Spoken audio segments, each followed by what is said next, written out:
Made smoother than your smoothest criminal. Shamo, about that money, what we get into.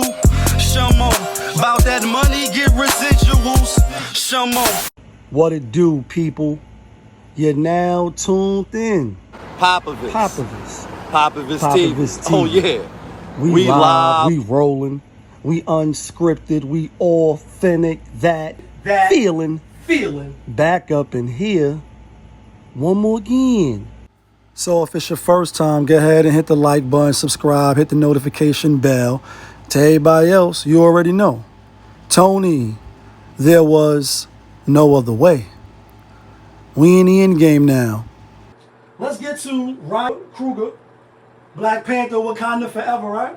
Because he telling the story about how his wife, now she his wife, she wasn't his wife before, brought him a program to help him start his, his writing career. And a lot of that's missing nowadays because most women, they want to be, unfortunately, they want to come to the finish line. They don't want to show up when you're working and you're grinding for whatever reason. Yeah, go right here. Friend at the time, who's now here, Zenzi Evans, my wife. And I said, hey man, this teacher thinks I should, write screenplays. Maybe it's something there. She says, well, how do you do it? How do you write them? And I said, well, it's this software called Final Draft. At that time it was like $300. This is 2003. We were both student athletes, meaning we were flat broke. 21 years ago, they've been together. And she kind of said, oh, okay, Final Draft. And one day she surprised me. I still don't know how she did it, but she bought it for me as a gift. And I'll be forever grateful to her for that. No question. But that became like my start as this idea of writing for movies as a hobby, and this thought that maybe one day I could. And I remember sharing it with my girlfriend at the time, who's now here, Zenzi Evans, my wife. And I said, hey man, this teacher thinks I should write screenplays. Maybe it's something there. She says, well, how do you do it? How do you write them? So it started over, but let's check out some of the comments though, because I think a lot of people was on board with what I'm saying. When you believe in the man 100 with nothing but God and faith, all things are possible. Support can take you in many places and rooms. This is how it's supposed to be. This is actually very common and natural in black love. Social media got people thinking it's rare. I will say that as well. I'll say for people that's really down for each other, people that's really rocking with each other, in relationships and meaningful relationships, it's not all just what you see on social media. Black men hate black women hate black men, and shit like that. He clearly showed his love and potential through his actions, and she showed it right back. When a man finds a wife, he finds a good thing. That's a Bible quote for those that don't know, right? And so basically, the black wife effect. You would think it's rare nowadays, and y'all know if y'all watch the channel, I appreciate you. I come from a family of marriages. They've been together for 21 years. He said that was what 2001. 2003. We're in 2024 now. My mom's over 30 years. My grandmother, my aunt, two of my aunts, one of my cousins, and my uncle. All over 20, 15, 20 years, right? In marriage. And I was once married. If you just tuning in. And so it's still plausible. It's still possible if that's what you're striving for. However, we can't just negate the internet and what people are saying on the internet, because now pretty much the microphone on the cameras, on the phones, our phones, is really just like a bird's eye view into the home, into the thinking of people. So before we probably was thinking like this, or you may not have known, because you couldn't just jump online and jump in the comments and see what people think about a particular topic. Now you can. And I will say, my aunt and them, my moms and them, they older. I'm older. You know what I mean? And so for younger people, even though my little cousin just got married, she in her 20s, about 28, 29. And so I'm not saying marriage is just not happening still, but it is on a strong fucking nosedive. And the reason that being because men are waking up, like you see a lot of women saying, women is waking up now. We know our worth and this and this and that. And you should know your worth. You should know what you bring to the table. You should know what you're not accepting, what's acceptable, your deal breakers. When you try to, court somebody and be in a meaningful relationship.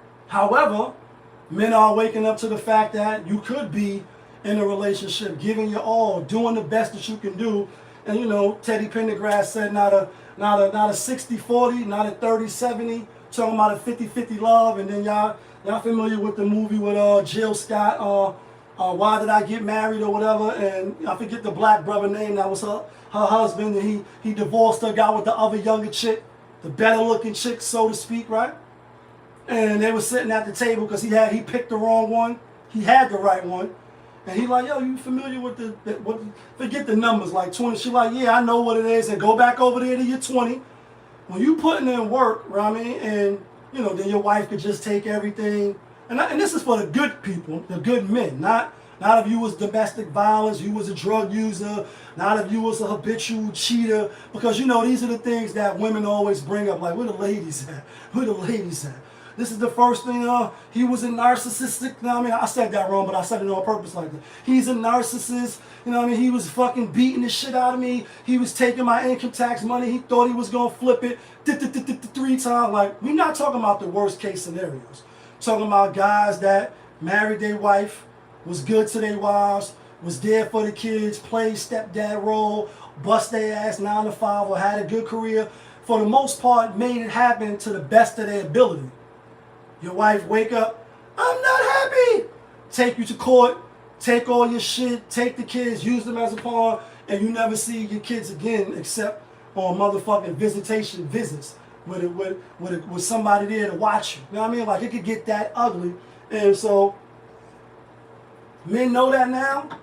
They recognize that the system is rigged, and they more reluctant to just jump into a marriage. You know what I mean? Like, why should I jump into a marriage? Especially now, like the internet talk, red pill talk, all these different channels, and y'all know I be running through social media, running across these YouTube platforms, and they should have never. Well, you hear people like, yeah, you know, she took everything, so now you red pill. Why would I want to, subject myself to that when I got money? I made it from the bottom. Now we here. Bitch ain't want to be with me like, yeah, bitch. You ain't want to be with me like RyaN CoogLeR from the beginning when I didn't even have $300. She had to front the bill. I ain't even had $300. And you know what I'm going to say next on my channel, right? If you rock with Popovich TV, because it's all about the money and where them dollars at. That's why every chick that come on Kendra G show, you got to make over 100,000, 150,000, 300,000 just to be with me, right? You make it. You become the best around. And nothing's ever gonna keep you down. Like, you make it to be 1%, 2%. Now here come all the chicks. And y'all know, like the vapors, radio, TVs, and even the press say what's the meaning of VAPORS. The meaning of these words, without no doubt, means nobody want to be down when you're down and out. But when you established and got a lot of money, everybody want to be your buddy and honey. Like, tall buildings they call skyscrapers. Can you feel it? Everybody want to be your friend when you got money. When you hit the lotto. When you get that come up from that lawsuit or whatever it is. Now everybody comes out of the woodwork. All the ladies think you fine now. And we know Biggie Smalls said black and ugly as ever. But since I'm rich now, I stay Gucci down to the socks. Rings and rocks filled with rocks. In my jam knocks, like, now you want to fuck with me. And Mike Jones, back then they didn't want me. Now I'm hot, they all on me. How many chicks today, and I'm sure some, but for the purposes of this topic, I only got $300 to fund my own dreams. So I'm not fucking with you. You're a loser. Starbucks costs $10. Like, so many niggas on my body and my, you know what I mean? Like, I give niggas my cash app soon as when I meet them. Like, we living in this type of era. Like, soon as when you meet a bitch, you know what I mean? Like, you meet a bitch, she telling you what's her cash app and how much it's going to cost you just to talk with her and be in her circumference. That's why niggas came out with the drizzle.